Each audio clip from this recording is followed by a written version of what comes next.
Hey buddy, you've got quite the mouth on you. I'm not filming glass anymore, but why don't you try hitting me? Last time I saw Grandpa, I dodged him like flu. Heard a fancy car parked at the village gate. He forgot his ID when getting out. He staggered through the front door like he was tipsy, thinking he might bump into the neighbor before sneaking off. That evening, I spotted a car down in the eastern gut. It wasn't from our village and vanished the next day. He seemed to recall something and dragged the neighbor into the house. After rummaging around, he found a model car, not an SUV, but a shiny silver sedan. The neighbor searched frantically, but found nothing, disappointment thick in the air. He spent the night disoriented, a beer barrel on his head, holding a crossbow bolt minus its tip. It hinted so, the machine thumped his back, then the car roared, printing his son's campaign flyers. Hoping for a needle in the ocean, he saw Superboy, reminding him of his son. Another Superman saga unfolded in minds. The butcher's son couldn't read much, but recognized the photos. He frowned, and his motorcycle finally broke down. In a flash, he spotted the boy. He not only took off the Superman mask, but seemed to return to his roots. That paper and short-sleeved combo. Absolutely flawless. But no one cared. Those footprints on the paper were as normal as could be. While eating, he spotted Superman's face like a stalker. Mr. Leather was glued to the back seat. Kept judging the driver, but the car broke down halfway, and Mr. Leather seized the moment. Hearing this, the mute followed close behind. He adjusted his pants, keeping a wary eye on him. Ironically, the mute's motorcycle decided it was time for a strike too. They glared at each other from a distance, Mr. Leather squinting to make out the mute's features. Just as he was being cautious, the mute raised his assistant with a flourish.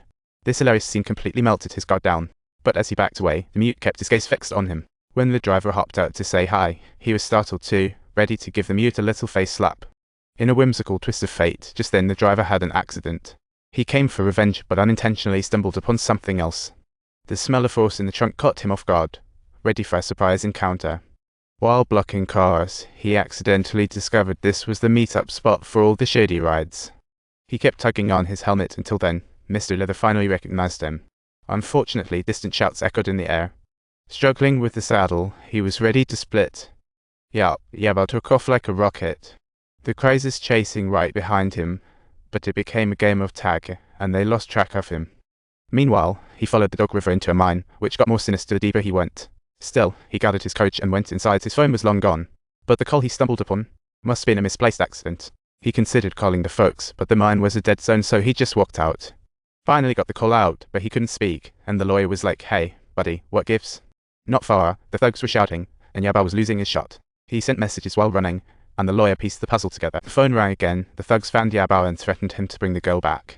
Then they hopped in the car, off to his place. The village chief stood on the hill like the little tyrant of the town.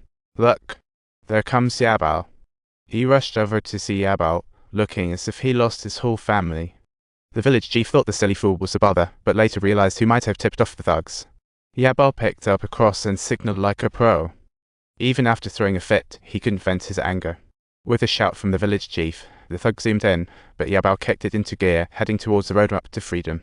Ultimately, he couldn't escape the car. The chief had underestimated this ploy, and Yabao grew more anxious. The thugs chased right behind him, their raucous shouts leaving him in awe. "Seen a burly guy running around? Sweating buckets like it's neither a huge issue nor a trivial one, huh?" Today, another tough guy in the village spotted the ferocious rascals. What a shocker. The butcher glanced back at the thugs as they steadily went out of sight. Yabao, still can't find the kid?" The butcher cursed while feeling the heat of the gamble. He left Yabao where they had agreed. Just as the butcher was ready to bounce, the phone rang out of nowhere. "Chen Beiming, we've got your kid. Want to see him? Return the girl now." Yabao was like a dreamer in a free fall, stuck in place. He couldn't catch a glimpse of that lawyer. Heading straight for the frame, the lawyer's call came through over the massive noise of a tractor. Yabao didn't hear anything. The big boss was chilling and munching on lamb. The tension was evident. The boss's favorite meatball scene stuck on a bone. Walking into the office, he was nervous, a stark contrast to the day's hustle, when he encountered thugs. "Is that him?" Didn't really look like it, no glasses. A thug approached directly, making Yabao panic, outnumbered like cattle. Without a word, he turned and left, chuckling to himself. "This guy's definitely under the weather. Come on, take him out." He carried a big box, along with a bunch of dubious warriors. Outnumbered, he showed no fear, diving in at the fight start, chuckling but taking hits.